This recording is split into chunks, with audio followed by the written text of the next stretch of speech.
मित्रों, आज हम सभी लोग किसी भी संख्या का गुणनखंड ज्ञात करना सीखेंगे। देखो दोस्त, संख्याओं का गुणनखंड ज्ञात करने के अंतर्गत हम लोग कुल गुणनखंडों की संख्या क्या होगी, उचित गुणनखंडों की संख्या क्या होगी, अभाज्य गुणनखंडों की संख्या क्या होगी, सम गुणनखंडों की संख्या क्या होगी, विषम गुणनखंडों की संख्या हम लोग कैसे निकालते हैं किसी संख्या में। देखो दोस्त, आपको कोई संख्या कह सकता है कि 108 संख्या क्या है, 108 है, इसके गुणनखंडों की संख्या क्या होगी। तो इसको गुणनखंड ज्ञात करते समय सबसे पहले आप इसमें 2 से डिवाइड करेंगे। सबसे छोटी अभाज्य संख्या क्या होती है, 2 होती है। 2 से हम डिवाइड करेंगे तो 2 5 बजाएगा 10 होगा, 2 चौके 8 हो गया। पुनः इसमें 2 से भाग देंगे तो आपको 2 दूना के 4 होगा, 2 7 14 होगा। अब 2 से भाग नहीं जाएगा तो इसको हम 3 से डिवाइड करेंगे तो 3 से भाग देंगे तो 3 27 हो गया। अब फिर 3 से भाग जाएगा तो फिर इस 3 से भाग देंगे तो तितली के 9 हो गया। पुनः 3 से भाग देंगे तो ये क्या होगा जी, 1 हो गया। देखिए, ऐसे हम 2 से 3 से 5 से 7 से तब तक भाग देते हैं जब तक लास्ट में क्या हो जाए, 1 न आ जाए। अब इसमें हमें पहले ज्ञात करना है कि अभाज्य गुणनखंडों की संख्या क्या होगी। देखिए क्या लिखेंगे, अभाज्य गुणनखंडों की संख्या, अभाज्य गुणनखंडों की संख्या। देखिए, जब अभाज्य गुणनखंडों की संख्या ज्ञात करोगे तो इसमें अब देखिए एक गुणनखंड की है तो इसमें कितने अभाज्य संख्या हैं, बस 2 हैं। और आपको पूछेगा कि अभाज्य संख्या कितने हैं जी, 2 है, एक 2 है और 3 है।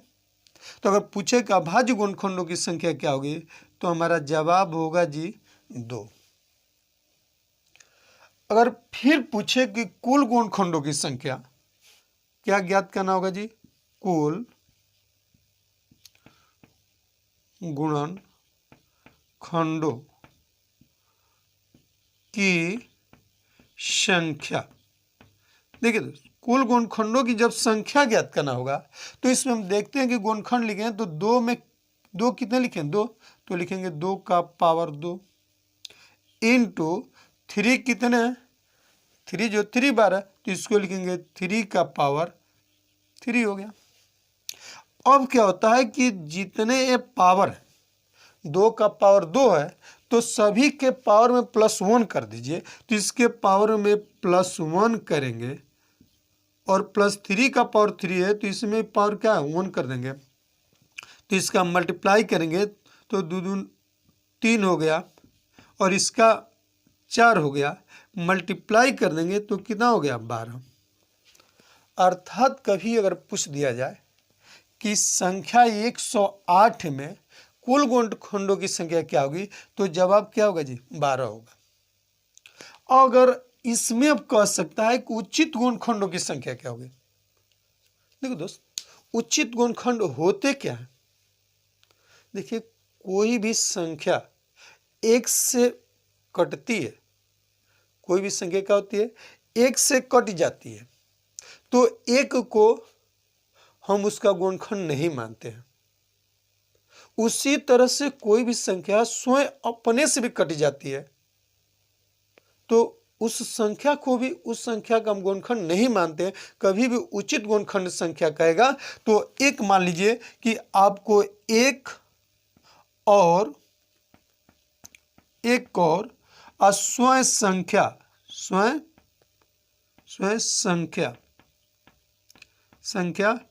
को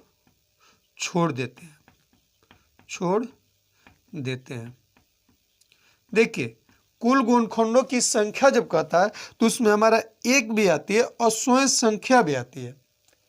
लेकिन जब अगर उचित गुणनखंड की बात कह दे, किसकी जी, उचित गुणनखंड, जब उचित गुणनखंड की बात कहता है, उचित गुणनखंड में 1 और स्वयं संख्या को हम कहते हैं छोड़ देते हैं। अर्थात जो भी टोटल गुणनखंड है ना, उसमें से 2 को माइनस कर देते हैं, अर्थात उचित गुणनखंडों की संख्या हो जाएगी, उचित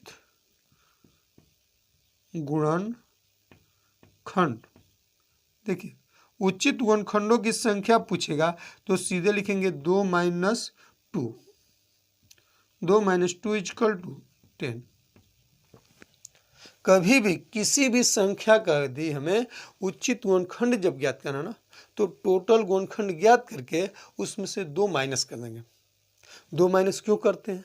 इसलिए कि उस संख्या के कुल गुणनखंड में एक और स्वयं संख्या ली जाती है, जबकि उचित गुणनखंड में उनको नहीं लिया जाता है। तो इसलिए क्या करते हैं, हम उसको 2 उसमें से माइनस कर देते हैं, तो कुल गुणनखंडों की संख्या उचित गुणनखंड जी 10 होगी। तो देखिए इसमें अब 3 जवाब हो गए आपको। पहला हो गया अभाज्य गुणनखंडों की संख्या 2। ऐसे गुणनखंड करेंगे जितने इसमें अभाज्य संख्या होंगी वही क्या उसके गुणनखंड होगी। फिर पूछेगा कि कुल गुणनखंडों की संख्या क्या होगी, तो इसके जो पावर होते हैं ना, पावर में हम +1 कर देते हैं। जैसे पावर 2 है, 2 + 1 3 हो गया, 3 + 1 4 हो गया, मल्टीप्लाई कर दिया 4 3 12 हो गया। तो कुल गुणनखंडों की संख्या क्या होगी, 12 होगी। अगर यहीं पे कह दे कि उचित गुणनखंडों की संख्या क्या होगी, तो बताओ कि उचित गुणनखंडों की संख्या में एक और स्वयं संख्या को छोड़ देते हैं, अर्थात 2 उसमें से माइनस करेंगे, अर्थात 12 में से 2 घटा देंगे, कितना हो गया, 10 हो गया। अब आपको क्वेश्चन पूछता है कि सम गुणनखंडों की संख्या क्या होगी और विषम गुणनखंडों की संख्या क्या होगी। इन पॉइंटों की बात करते हैं। तो देखिए इन पॉइंटों की जो बात होती है, देखिए जब कहता है कि सम गुणनखंडों की संख्या, सम गुणनखंडों की संख्या, जब सम गुणनखंडों की संख्या ज्ञात करना होता है तो आप इससे लिखे ना 2 का पावर 2 इंटू लिखेंगे 3 का पावर 3। तो मैं बोला हूँ कि इसके पावर में 1 जोड़ देते हैं, तो इसका अर्थ हो गया कि आप जब लिखेंगे इसको 2 का पावर 0 अब प्लस होता है 2 का पावर 1 अब प्लस होता है 2 का पावर 2। तो इसके 3 हुए कि नहीं हुए।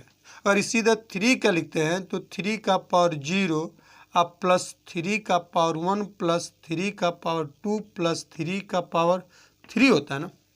तो इसमें हम इसको हम छोड़ देते हैं, इसको हम कहते हैं छोड़ देते हैं, अर्थात जब सम गुणनखंडों की संख्या पूछेगा तो जो सम संख्या होता है, जो उसको पावर होता है, उसमें 1 हम नहीं जोड़ते हैं, अर्थात हमारा हो जाएगा 2 हो जाएगा। इंटू जो होगा विषम जो संख्या होती है उसके पावर 3 है, अर्थात 3 में हम +1 कर देंगे, 3 में क्या करेंगे, +1 करेंगे, अर्थात देखा 4 हो जाएगा। तो इसका गुणा करेंगे 2 गुणते 4, गुणा करने के 4 दूना के 8। तो आपको पूछे कि सम गुणनखंडों की संख्या क्या होगी, तो क्या होगा जी बाबू, 8 हो गया। ये 8 कैसे हुआ, समझिए कि जब भी आपको सम गुणनखंडों की संख्या ज्ञात करना हो तो जो इसमें से सम संख्या होती है उसके पावर में 1 को नहीं जोड़ते हैं, ये ध्यान रखिएगा। जब सम गुणनखंडों की संख्या ज्ञात करनी है तो जो सम संख्या होती है उसके पावर में +1 नहीं किया जाता है और विषम संख्या के पावर में +1 कर देते हैं। तो 2 हो गया और 3 1 4 हो गया, 4 दूना के 8, अर्थात सम गुणनखंडों की संख्या क्या हो गई, 8 हो गई। यदि यहीं पे आपको कह दें, यहाँ पर विषम गुणनखंडों की संख्या क्या होगी, क्या लिखते हैं, विषम गुणनखंडों की संख्या। देखिए विषम गुणनखंडों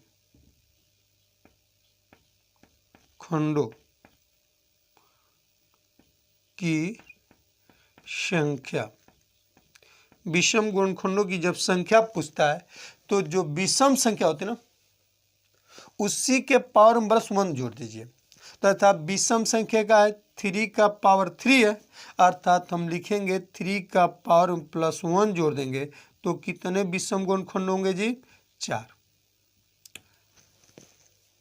तो आपको विषम गुणनखंडों की संख्या पूछता है तो हमारा क्या होगा जी 4 होगा। सम गुणनखंडों की संख्या पूछेगा तो क्या हो गया 8 हो गया। समझ में आया ना।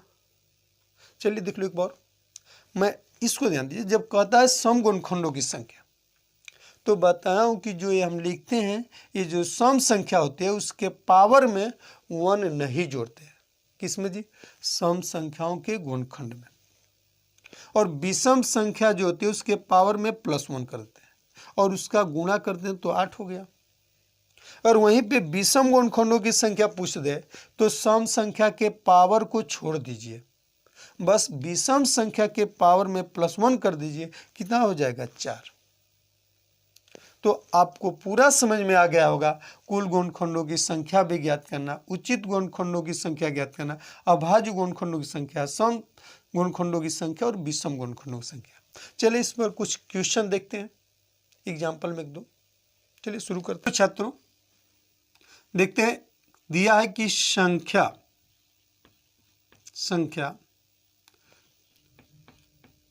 देखिए दोस्त, इस प्रश्न में हम लोग 720 के कितने सम गुणनखंड, विषम गुणनखंड, अभाज्य सभी के बारे में पढ़ेंगे। देखो इसको गुणनखंडों की संख्या ज्ञात करनी है तो हम 720 को 2 से पहले कटाएंगे तो 2 3 6 और 2 6 के 12 360, फिर 2 से कटा दिया तो 2 एकम 2 और 2 8 16 जीरो हो गया। फिर 2 से कटाइए तो ये हो गया 90, पुनः 2 से कटाइए तो हो गया 45।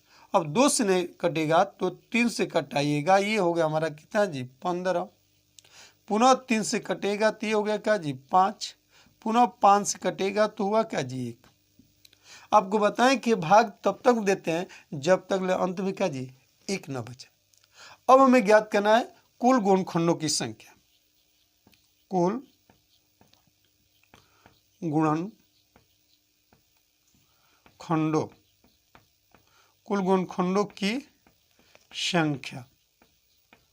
देखो दोस्त, कुल गुणनखंडों की जब संख्या ज्ञात करनी हो तो इसमें दो कितने हैं 1 2 3 4, अर्थात 2 का पावर 4 लिखेंगे इंटू 3 जो है 2 बार है तो 3 का पावर 2 लिखेंगे और 5 का पावर 1 लिखेंगे। अब बताऊं कि जब गुणनखंडों की संख्या ज्ञात करना हो तो सबसे पहले सभी के पावर में +1 कीजिए, अर्थात इसको लिखेंगे 4 + 1, फिर इसको लिखेंगे 2 + 1 और इसको लिखेंगे 1 + 1। इसका होगा 5 गुणे 3 गुणे 2 तो 5 3 15, 15 दूना के 30, अर्थात कुल गुणनखंडों की संख्या क्या होगी 30 होगी। अब निकालना होगा उचित गुणनखंडों की संख्या, उचित गुणनखंडों, उचित गुणनखंडों की संख्या। उचित जब गुणनखंडों की संख्या ज्ञात करना है तो बताऊं कि टोटल गुणनखंडों की संख्या में से -2 करते हैं, अर्थात 30 - 2 = 28। क्या हो गया उचित गुणनखंडों की संख्या क्या हो गई 28 हो गई। अब ज्ञात करना है अभाज्य गुणनखंडों की संख्या। देखिए अभाज्य संख्या = हो जाएगा हमारा।